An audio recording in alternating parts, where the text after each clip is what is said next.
Protection ఈ మాట చాలామంది నోట ఈ మధ్య వినిపిస్తోంది. మన డేటా ఎక్కడ కావాలంటే అక్కడ దొరుకుతుంది. మన ఆధార్ కార్డులో మన డేటా ఉంటుంది, మన ఆన్లైన్ బ్యాంకింగ్లో మన డేటా ఉంటుంది, మన రేషన్ కార్డ్కి మనం అప్లై చేసిన మన డేటా ఉంటుంది, ఆన్లైన్లో ఒకటి కొన్నా అమ్మినా మన డేటా ఉంటుంది. ఇలా అనేక చోట్ల ఈ డిజిటల్ వరల్డ్ పరిధి వల్ల మన డేటా విపరీతంగా విచ్చలవిడిగా ఎక్కడ పడితే అక్కడ దొరుకుతుంది. డేటా ప్రొటెక్షన్ అనే మాట కేవలం మన దేశానికే అవసరమైన మాట కాదు, ప్రపంచవ్యాప్తంగా. అంక్టాడ్ రిపోర్ట్ ప్రకారం ప్రపంచవ్యాప్తంగా చూసుకుంటే 194 దేశాల్లో 137 దేశాల్లో ఏదో ఒక విధంగా ఏదో ఒక రకమైన డేటా ప్రొటెక్షన్ చట్టాలు అయితే ఉన్నాయి, డేటా ప్రొటెక్షన్ రూల్స్ అయితే ఉన్నాయి అన్నమాట. అయితే భారతదేశంలో దీనికి సంబంధించి పూర్తి స్థాయిలో మనకి ఎటువంటి ప్రాపర్ చట్టం లేదని చెప్పొచ్చు ఇలాంటి వరకు. మనం చూస్తే యూరోపియన్ యూనియన్లో జనరల్ డేటా ప్రొటెక్షన్ రెగ్యులేషన్స్ ఉన్నాయి. ఈ యూరోపియన్ యూనియన్ డేటా ప్రొటెక్షన్ రెగ్యులేషన్స్ని ఇన్స్పిరేషన్గా తీసుకుని థాయిలాండ్ వాళ్ళు పర్సనల్ డేటా ప్రొటెక్షన్ యాక్ట్ ఒకటి చేసుకున్నారు. బ్రెజిల్ వాళ్ళు జనరల్ పర్సనల్ డేటా ప్రొటెక్షన్ లా ఒకటి చేసుకున్నారు. ఇలా 194 దేశాల్లో 137 దేశాలు ఏదో ఒక విధంగా ప్రైవసీ లాసు డేటా ప్రొటెక్షన్ చట్టాలు చేసుకున్నాయి. భారతదేశంలో ఈ డేటా ప్రొటెక్షన్కి కొత్తగా తెల్లవారిందని చెప్పొచ్చు. మొన్న జూలై 5వ తారీఖున union cabinet data protection draft బిల్లును రిలీజ్ చేసింది. అసలు ఈ డేటా ప్రొటెక్షన్ డ్రాఫ్ట్ బిల్లు ఏంటి, దీని వెనకాల కథ ఏంటో ఒకసారి చూద్దాం.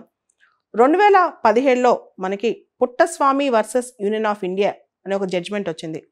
Right to privacy is a fundamental right అని. ఆంతరంగిక గోప్యత అనేది ప్రాథమిక హక్కు అనమాట. గోప్యత హక్కు ప్రాథమిక హక్కుగా వచ్చింది 2017లో. ఆ తర్వాత భారతదేశంలో data protection, personal data protection గురించి చాలా పెద్ద చర్చ జరిగింది. దానికోసం శ్రీకృష్ణ కమిటీ అని చెప్పి ఒక కమిటీ వేశారు. ఆ కమిటీ అనేక సిఫార్సులు ఇచ్చింది అనమాట డేటా ప్రొటెక్షన్ మీద. ఆ సిఫార్సుల మేరకు మనం ఒక బిల్లు కూడా తీసుకొచ్చాం. అంటే ఆ సిఫార్సులు ఒక బిల్లు రూపంలో బయటకు వచ్చాయి, శ్రీకృష్ణ కమిటీ ఇచ్చిన బిల్లు రూపంలో. ఆ బిల్లు జాయింట్ కమిటీ పార్లమెంటరీ కమిటీకి ఇస్తే జాయింట్ పార్లమెంటరీ కమిటీ వాళ్ళు మనకి 81 రిఫార్మ్స్, ఆ బిల్లో 81 సంస్కరణలు తీసుకొచ్చారు, 81 అమెండ్మెంట్స్ రికమెండ్ చేశారనమాట. దానిలో కొన్ని డేటా లోకలైజేషన్ గురించి, ఏదైతే చాలా సెన్సిటివ్ డేటా ఉంటుందో అది లోకల్ ఇండిజినస్గా స్వదేశీయ సెన్సార్స్ దీనిలోనే ఉండాలి, స్వదేశీయ పరిధిలోనే ఉండాలి, బయటికి వెళ్ళకూడదు, మన దగ్గర మన స్టోరేజెస్లోనే ఉండాలని చెప్పడం జరిగిందనమాట. అది డేటా బయటికి వెళ్ళకూడదు, బయట ఎక్కడ స్టోరేజ్ అయ్యకూడదు, మన దగ్గరే ఉండాలి అని చెప్పి దాన్నే డేటా లోకలైజేషన్ అంటాం. సో అయితే ఈ డేటా లోకలైజేషన్ సంబంధించి ఈ క్లాజెస్ వల్ల స్టార్టప్ కంపెనీస్ ఇబ్బంది పడతాయేమో, బిజినెసెస్లో ఇన్వెస్ట్మెంట్స్ రాకుండా పోతాయేమో అనే దాని మీద చాలా భయభ్రాంతులకు గురయ్యారనమాట. ఆ తర్వాత ఈ డేటా ప్రొటెక్షన్ బిల్ మీద చాలా అభ్యంతరాలు వచ్చేసరికి ఆ బిల్లుని వెనక్కి తీసేసుకున్నారు, డేటా ప్రొటెక్షన్ బిల్ని. సో ఆ తర్వాత కొత్తగా డేటా ప్రొటెక్షన్ బిల్ 2021 అని చెప్పి ఇంకొక బిల్ తీసుకొచ్చారు.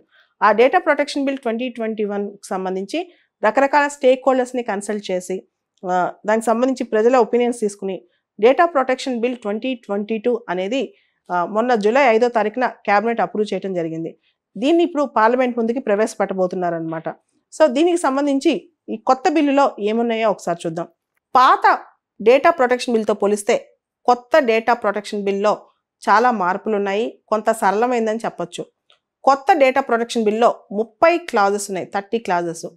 అండ్ పాత డేటా ప్రొటెక్షన్ బిల్లో మనం చూస్తే పర్సనల్ డేటాని క్రిటికల్ డేటా, సెన్సిటివ్ డేటాగా డివైడ్ చేశారు. ఏదైతే క్రిటికల్ డేటా ఉందో అది కేవలం స్వదేశీయంగా ఉన్న సర్వర్స్లోనే భద్రపరచాలి. కానీ కొత్త డేటాలో అలాంటి డివిజన్స్ ఏమీ లేవన్నమాట. పాత డేటా ప్రొటెక్షన్ బిల్ ప్రకారం డేటా ప్రొటెక్షన్ అథారిటీని ఒకటి కాన్స్టిట్యూట్ చేయాలి. కానీ కొత్త డేటా ప్రొటెక్షన్ బిల్లు ప్రకారం national data protection board of India, data protection board of India ఒకటి క్రియేట్ చేయబోతున్నారు. ఈ బోర్డ్ ఆఫ్ ఇండియాకి సంబంధించి ఎవరైనా కంప్లైంట్స్ ఇచ్చుకోవచ్చు ఈ బోర్డుకి. ఈ బోర్డు నుంచి దాటి వెళ్ళాలంటే అప్పీల్స్ కూడా వేసుకోవచ్చు అనమాట. అంటే ఈ బోర్డుకి సంబంధించి ఏదైనా గ్రీవెన్సెస్ ఉంటే మనం హైకోర్టుకి అప్పీల్ కూడా వేసుకోవచ్చు.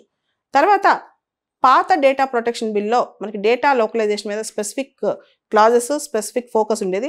కానీ కొత్త డేటా ప్రొటెక్షన్ బిల్లో ఆ డేటా లోకలైజేషన్ అనే కాన్సెప్ట్ని చాలా వరకు డైల్యూట్ చేసేసారని చెప్పొచ్చు. ఎవరి డేటా అయితే భద్రపరుస్తున్నారో ఆర్ ఎవరి డేటా అయితే తీసుకుంటున్నారో, ఫర్ ఎగ్జాంపుల్ నా డేటా తీసుకుంటున్నారు అనుకోండి, నేను డేటా ప్రిన్సిపల్ అవుతాను. ఎవరైతే నా డేటాని సేకరిస్తున్నారో లేదా ఎవరైతే నా డేటాని ఇంటర్నెట్ ఫార్మాట్లోనో ఇంకో ఫార్మాట్లో తీసుకుంటున్నారో, ఆన్లైన్ ఫార్మాట్లో, వాళ్ళు డేటా ఫిడ్యూషియరీ అవుతారు. ఎప్పుడైతే డేటా బ్రీచ్ జరిగింది, డేటా వయోలేషన్ జరిగింది అని తెలుస్తుందో వితిన్ 72 hours దానికి సంబంధించి ఇమీడియట్గా మనకి కంప్లైంట్ రైజ్ చేయాలన్నమాట. ఒకవేళ ఆ డేటా ఫిడ్యూషరీ కంప్లైంట్ తీసుకురాకపోతే బయటికి, లేదా ఇష్యూని బయటికి తీసుకురాకపోతే, ప్రాపర్ అథారిటీకి రిప్రజెంటేషన్ చేయకపోతే కొత్త లా ప్రకారం హెఫ్టీ ఫైన్స్ ఉంటాయి, చాలా హెవీ పెనాల్టీస్ ఉంటాయి అన్నమాట, హై పెనాల్టీస్ ఉంటాయి. అయితే పాతదానికి కొత్తదానికి తేడా ఏంటంటే, పాత బిల్లో క్రిమినల్ ఛార్జెస్ చాలా కఠినంగా ఉంటాయి, దీనిలో క్రిమినల్ ఛార్జెస్ లేవన్నమాట. సో పెనాల్టీస్ హైగా ఉన్న క్రిమినల్ ఛార్జెస్ లేకపోవడం వల్ల ఈ కొత్త బిల్లు డేటా ప్రొటెక్షన్ డైల్యూట్ చేస్తుందని చెప్పి చాలామంది నిపుణులు అభిప్రాయపడుతున్నారు. ఈ కొత్త డేటా ప్రొటెక్షన్ బిల్కి సంబంధించి సెంట్రల్ గవర్నమెంట్ కొన్ని మినహాయింపులు ఇవ్వచ్చు. ఏదైతే ఇంపార్టెంట్ డేటా ఉందో, ఇన్వెస్టిగేషన్ ఏజెన్సీస్ కానీ, దేశం యొక్క భద్రత కోసం, దేశం యొక్క సార్వభౌమాధికారానికి సంబంధించిన అంశాలకు సంబంధించిన డేటా, ఫర్ ఎగ్జాంపుల్ ఎక్స్ అనే ఒక టెర్రరిస్ట్ ఉన్నాడు, అతనికి సంబంధించిన డేటా మనకు ఒకటి కావాలి, అతను నా డేటా వైలేట్ అయిపోయింది, నా డేటా ప్రైవసీ అని అనకూడదు అనమాట. సో సెంట్రల్ గవర్నమెంట్ కొన్ని ప్రత్యేకమైన కారణాల దృష్ట్యా కొన్ని ప్రత్యేకమైన డేటాకి మినహాయింపు ఇచ్చి డేటాని బ్రీచ్ చేసి ఆ డేటాని తెలుసుకోవచ్చు అనమాట. సో ఇటువంటి అధికారం కూడా ఈ కొత్త డేటా ప్రొటెక్షన్ బిల్లో గవర్నమెంట్కి ఉంది. గవర్నమెంట్ కొన్ని డేటాకి సంబంధించిన సమాచారాన్ని సేకరించే పవర్ గవర్నమెంట్కి ఉంటుంది అనమాట. గవర్నమెంట్ అధికారాన్ని కొన్ని ఏజెన్సీస్ కూడా ఇవ్వచ్చు. ఈ కొత్త డేటా ప్రొటెక్షన్ బిల్ గురించి అనేక రకాల విమర్శలు కూడా వస్తున్నాయి. మొదటిది, ఈ కొత్త డేటా ప్రొటెక్షన్ బిల్లో చాలా వేగ్ టర్మ్స్, అర్థం పూర్తి స్థాయిలో డెఫినేషన్స్ ఇవ్వకుండా ఉన్న టర్మ్స్ ఉన్నాయి. పబ్లిక్ ఇంట్రెస్ట్, డీమ్డ్ కన్సెంట్, ఇలాంటి టర్మ్స్ పూర్తి స్థాయిలో డెఫినేషన్ ఇవ్వకపోవడం వల్ల చాలా అంబిగ్యూటీస్కి, మిస్యూజ్కి అవకాశం ఉందని అంటున్నారు. రెండోది, ఇంతకుముందు పాత బిల్లో డేటా ప్రొటెక్షన్ అథారిటీ ఉండేది, దాన్ని ఇప్పుడు డేటా ప్రొటెక్షన్ బోర్డ్ ఆఫ్ ఇండియాగా చేశారు. ఈ బోర్డ్ ఆఫ్ ఇండియాలో గవర్నమెంట్ పెత్తనం ఎక్కువ ఉంటుంది, గవర్నమెంట్ ఇంటర్వెన్షన్ ఎక్కువ ఉంటుంది, ఇది ఇండిపెండెంట్గా పనిచేయదని ఒక అపవాదు కూడా ఉందన్నమాట. తర్వాత మూడోది, డేటా లోకలైజేషన్. ఈ కొత్త బిల్లో డేటా లోకలైజేషన్ అనే కాన్సెప్ట్ని సరిగ్గా ప్రస్తావించకపోవటం, డైల్యూట్ చేయటం వల్ల ఏదైతే పర్సనల్ క్రిటికల్ డేటా ఉందో అది లోకల్గా స్టోరేజ్, దీనిలో ఉండకుండా అది బయటికి వెళ్ళిపోయే అవకాశం, అంటే విదేశాలకి మన పర్సనల్ డేటా వెళ్ళే అవకాశం కూడా ఉందన్నమాట. సో దానికంటే ఇంకా ఇంపార్టెంట్ థింగ్ ఏంటంటే right to be forgotten data portability. ఇప్పుడు విదేశాల్లో కొన్ని హక్కులు ఉన్నాయి, మన డేటా ఎక్కడ ఉండకూడదు, ఇంటర్నెట్లో మనది ఎక్కడ దొరకకూడదు అన్నప్పుడు you have a right to be forgotten.